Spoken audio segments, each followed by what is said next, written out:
the next best predictor of lifetime success is conscientiousness. Well, so, and of the two aspects of conscientiousness, say orderliness and industriousness, the better predictor is industriousness. So the question is, well, what can you do about your industriousness? And the answer to that is, well, that's kind of rough too, because there's a strong genetic component.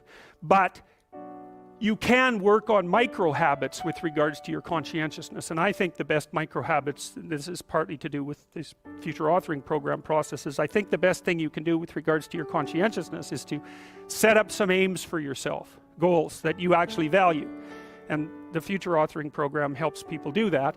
And basically it does a situational analysis of, it helps you do a situational analysis of your life more than a psychological analysis, I would say. And so the questions are something like, well, all right, you're going to have to put some effort into your life, and you need to be motivated to do that. And so what are the potential sources of motivation? Well, you could think about them in the big five manner. You know, if you're extroverted, you want friends. If you're agreeable, you want an intimate relationship. If you're disagreeable, you want to win competitions. If you're open, you want to engage in creative activity. If you're high in neuroticism, you want security. Okay, so those are all sources of potential motivation that you could draw on, that you could tailor to your own, you know, your own personality. But then there are dimensions that you want to consider your life across. And so we ask people about, well, you know, if you could have your life the way you wanted it in 3 to 5 years, if you were taking care of yourself properly, you know, what would you want from your friendships? What would you want from your intimate relationship? How would you like to structure your family? What do you want for your career? Well, how are you going to use your time outside of your job? And how are you going to regulate your mental and physical health, and maybe also your drug and alcohol use? Because that's a good place to auger down, you know, because alcoholism, for example, wipes out, you know, 5 to 10% of people. So you want to keep that under control. And then so maybe, you know, you develop a vision of what you would like your life to be, and that associates the goal. Well, once the goal is established, and then you break down the goal into micro processes that you can implement. The micro processes become rewarding in proportion, in relation to their causal association with the goal, and that tangles in your incentive reward system. You know, we talked about the dopaminergic incentive reward system, and that's the thing that keeps you moving forward. And the way it works is that it works better if it produces positive emotion when it can see you moving towards a valued goal. Okay, well, what's the implication of that? Better have a valued goal, because otherwise you can't get any positive motivation working out. And so the more valuable the goal, in principle, the more the micro processes associated with that goal start to take on a positive charge. And so what that means is, well, you get up in the morning and you're excited about the day, you're ready to go. And so as far as I can tell, what you do is you specify your long-term ideal. Maybe you also specify a place you want to stay the hell away from, so that you're terrified to fail as well as excited about succeeding, because that's also useful.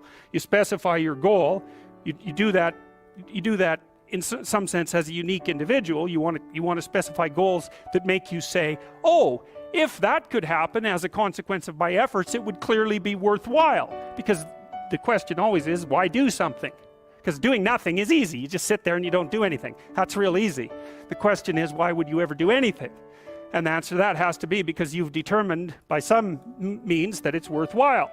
And then the next question might be, well, where should you look for worthwhile things? And one would be, well, you could consult your own temperament. And the other would be, well, you kind of look at what it is that people accrue that's valuable across the lifespan. So you do a structural analysis of the subcomponents of human existence, and I already did that. You need a family, you need friends. Like, you don't need to have all these things, but you better have most of them. Family, friends, career, educational goals, plans for, you know, time outside of work, attention to your mental and physical health, etc. You know, that's what life is about. And if you don't have any of those things, well, then all you've got left is misery and suffering. So that's a bad deal for you.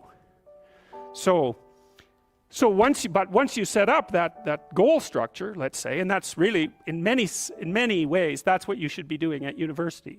That's exactly what you should be doing, is trying to figure out who it is that you're trying to be, right? And you aim at that, and then you use everything you learn as a means of building that person that you want to be. And I really mean want to be. I don't mean should be, even those things are going to overlap.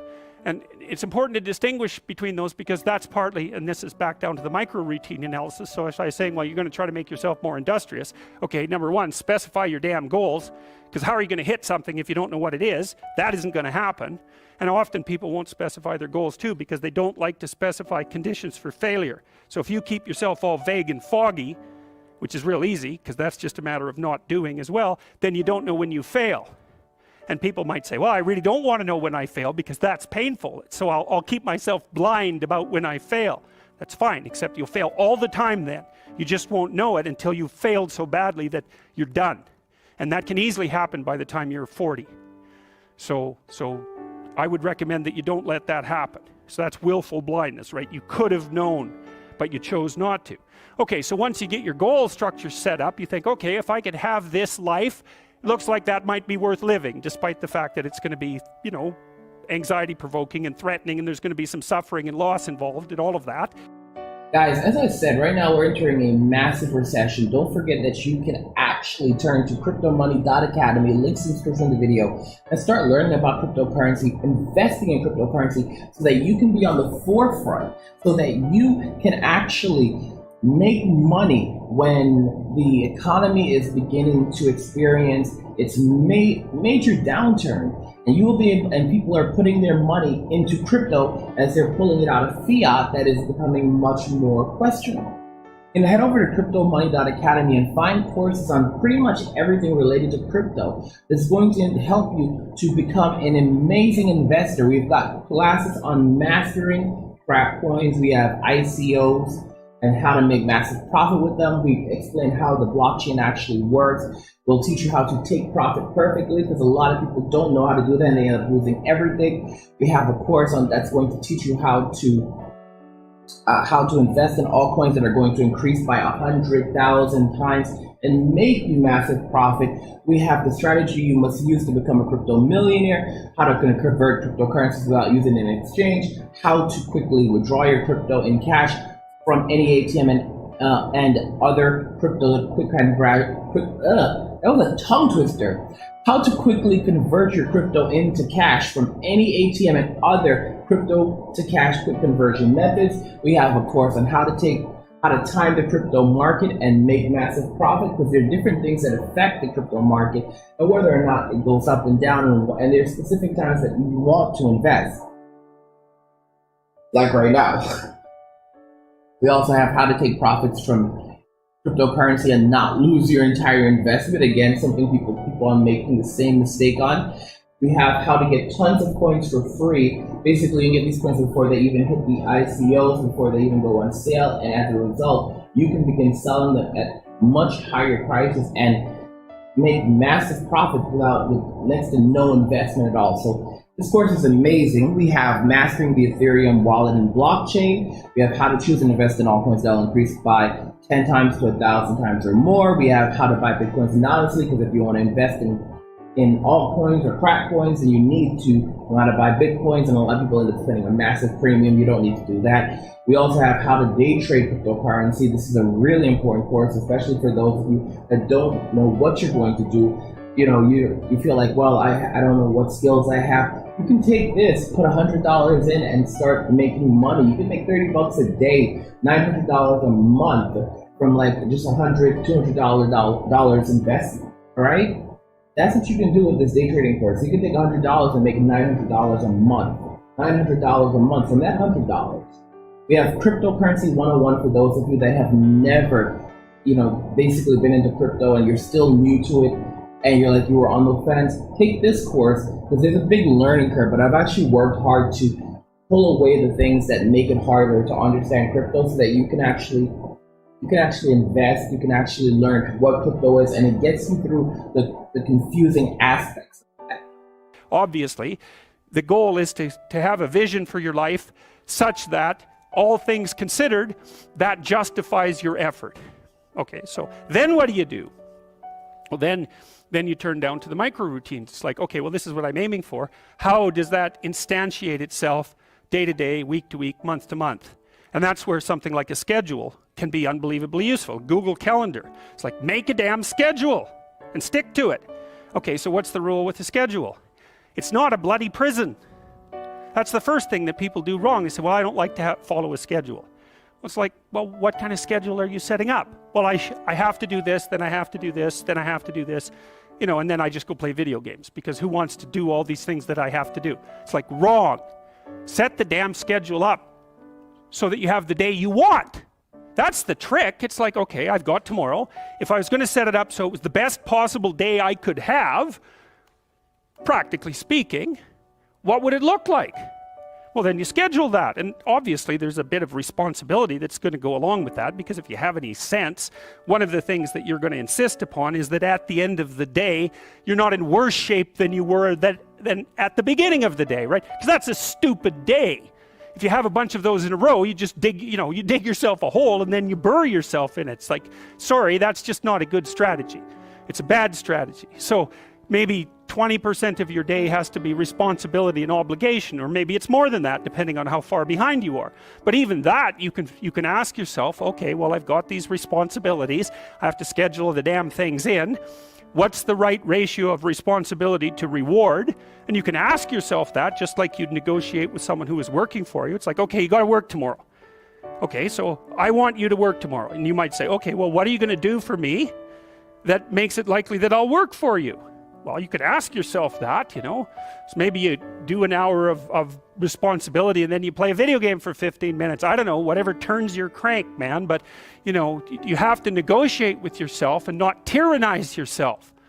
Like you're negotiating with someone that you care for, that you would like to be productive and have a good life. And that's how you make the schedule. It's like, and then you look at the day and you think, well, if I had that day, that'd be good.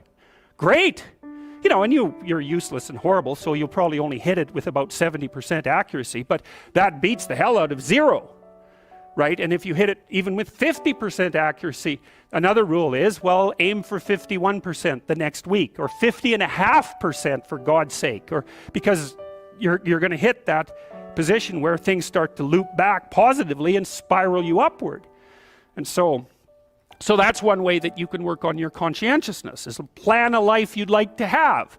And you do that partly by referring to social norms. That's more or less rescuing your father from the belly of the whale. But the other way you do that is by having a little conversation with yourself about, as if you don't really know who you are, because you know what you're like. You won't do what you're told. You won't do what you tell yourself to do.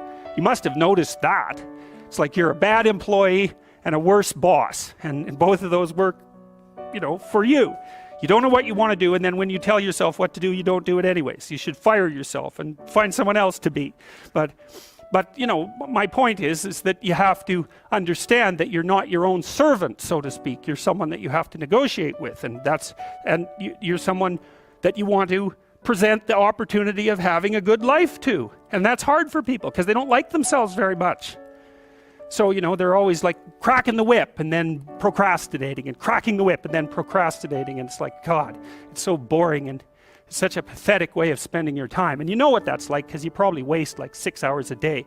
And I think we did an economic calculation about that a while back, right? Your time's probably worth $50 an hour, something like that. I mean, you're not getting paid that now, but you're young, and so this is investment time, and what you do now is going to multiply its effects in the future.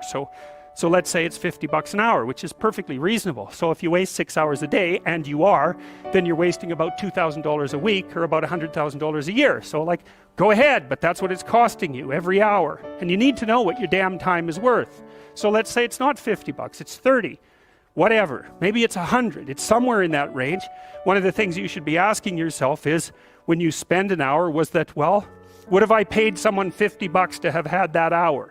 And if the answer is no, it's like, well, maybe you should do something else with your time. And it depends on whether or not you think that your time's worthwhile. But the funny thing about not assuming that is, if you assume your time isn't worthwhile, what happens is you don't just sit around sort of randomly in a state of responsibilityless bliss. What you do is you suffer existentially. And so that seems like a stupid solution.